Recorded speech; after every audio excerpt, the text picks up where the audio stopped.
The peace process has been around roughly around about the same time as little Johnny's stay on Earth.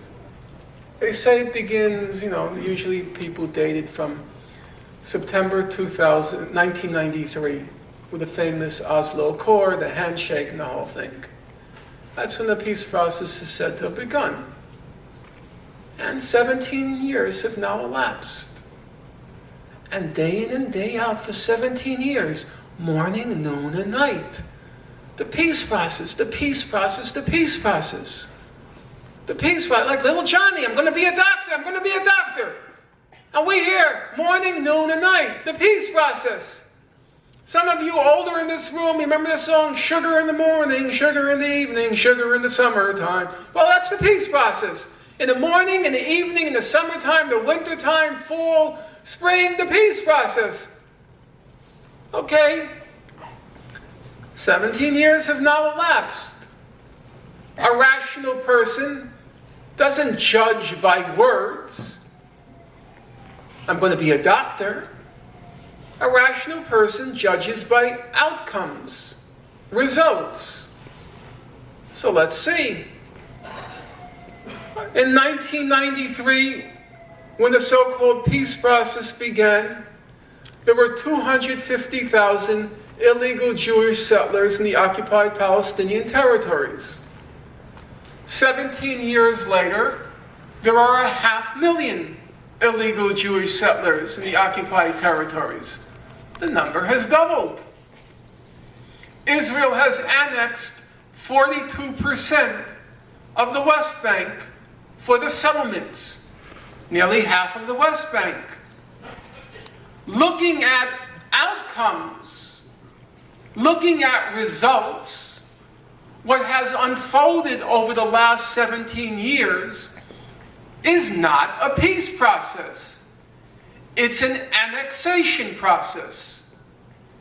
And in fact, the annexation process, it needs the peace process.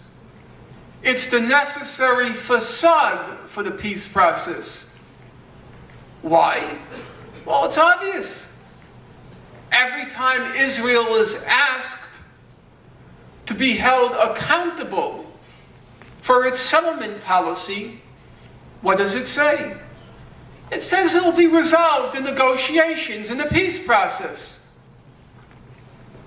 And so the gradual, the incremental, total annexation of the West Bank goes on behind the facade of the peace process.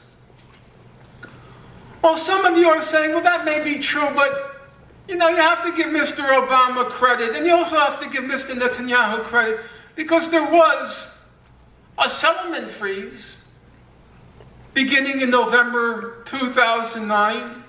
There was a 10-month settlement freeze, wasn't there? Well, wasn't there? We heard about that settlement freeze, and now retrospectively we hear about that settlement freeze. The main organization monitoring the settlement freeze is the Israeli organization Peace Now.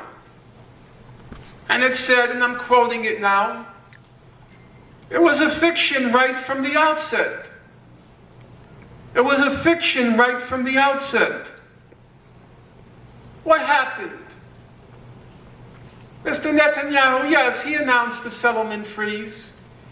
He announced a settlement freeze of new construction. So what did he do? Well, around 6 months before his announcement, he told the settlers, he said, just build a lot of foundations for houses. Just build a lot of foundations. Then I'll announce a settlement freeze on new construction, and you can just go ahead and continue building, because that's not new. Well, some of you are thinking, well, that's not really fair to Mr. Netanyahu. You have to give him some credit, and I will give him credit. Because Peace Now, they gave him credit, they did. They wrote a major article in Haaretz, the most influential Israeli newspaper, and this is what they said. They said Benjamin Netanyahu will probably not win the Nobel Prize for Peace, but he is certainly likely to win the Nobel Prize for Physics, or at least chemistry. Why?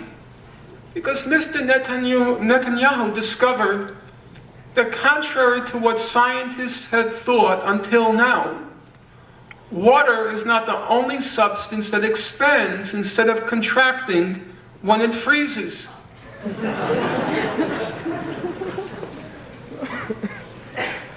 If it's pointless to speculate on the prospects of the peace process, it's no less idle to speculate on what does Obama want, without now going into the miserable record of Mr. Obama. I'll simply say that the actual challenge for us now is to muster sufficient political will so that Mr. Obama does the right thing, or at any rate doesn't keep doing the wrong thing, regardless of what he wants. When you focus on powers on high, when you look for a black Messiah or a white Messiah, when you're waiting for a Messiah, it's a confession of impotence.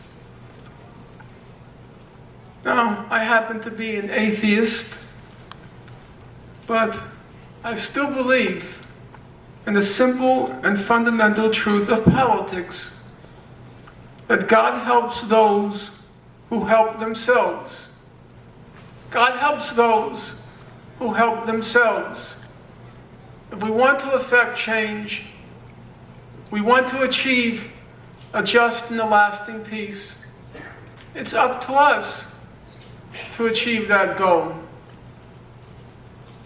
I've been involved in this conflict in a public way for 30 years now. I started in June 1982 when Israel invaded Lebanon. And believe me, because most of you in this audience are young, hopefully as idealistic as I was at your age, it's a very sobering thought. It's a very sobering thought that my entire adult life has passed focused on this conflict. It's kind of very hard to assimilate. There is this vast breadth and depth to human knowledge. So much that I hoped in my life I would be able to dabble in. Never master, but dabble in. And yet I found that I devoted 30 years to this tiny pinprick on the world's map, Israel and Palestine. Their combined populations probably can fit in one housing project in Shanghai. And I spent the whole life just reading thousands and thousands and thousands and thousands of pages of reports on this conflict, probably tens of thousands, and now this week I'll have more thousands to look at. So I'm determined that we're going to reach that just and lasting peace. And I think it's possible. I think it's possible to reach it.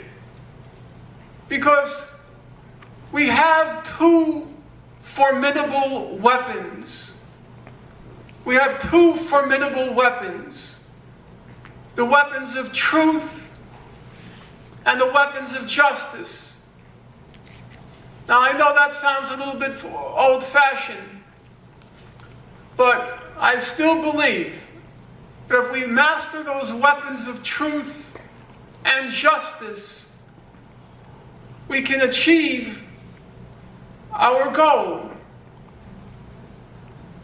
Our main challenge now, notwithstanding, I should say, the amounts of money on the other side, the power on the other side, and the more than occasional